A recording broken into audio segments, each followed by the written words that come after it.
தீபாவளி எல்லாம் நீங்களும் கொண்டாடி இருக்கீங்க, நல்லா கொண்டாடி இருக்கீங்க. இந்த தமிழக அரசு செய்த சாதனை என்ன தெரியுமா? 800 கோடி ரூபாய்க்கு சாராயத்தை மட்டும் விற்றுருக்காங்க.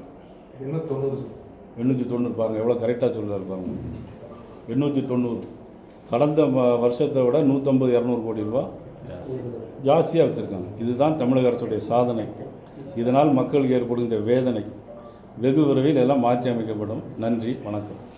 பிஎம்ஸ்ரீ திட்டத்தில் வந்துட்டு கேரள அரசுக்கு இணைஞ்சிருக்கு, எதிர்ப்பு தெரிவிச்சிருந்தாங்க.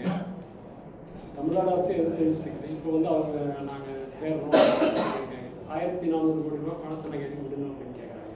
1400 பணத்தை 1400 கோடி மத்திய அரசு கொடுக்க வேண்டிய பணத்தை வந்துட்டு நாங்கள் எதுக்கு விடணும், அதனால நாங்கள் திட்டத்தில் சேர்றோம் அப்படின்னு சொல்கிறாங்க. யார் சொல்கிறாங்க? கேரள அரசு. அதாவது பிஎம்ஸ்ரீ கேரளாவில் வந்து அவங்க வந்து மக்கள் நலனில், அந்த மக்களுடைய வாழ்க்கை முன்னேற்றத்தில் அக்கறையோடு இருக்காங்க. ஒரு சின்ன உதாரணம், நீங்கள் அந்த கேரளா முதலமைச்சர் வந்து 10,000 கோடி ரூபாய்க்கான மத்திய அரசு பணத்தை துறைமுக திட்டத்துக்கு அங்கே கோவளத்துக்கு வாங்கிட்டு போயிட்டார். அவர் எதிராக இருந்தால் கூட அந்த மக்கள் நலனில் அக்கறை இருக்காங்கிறத காட்ட தான் அது காட்டு. விழிஞ்ச மேற்பட்டு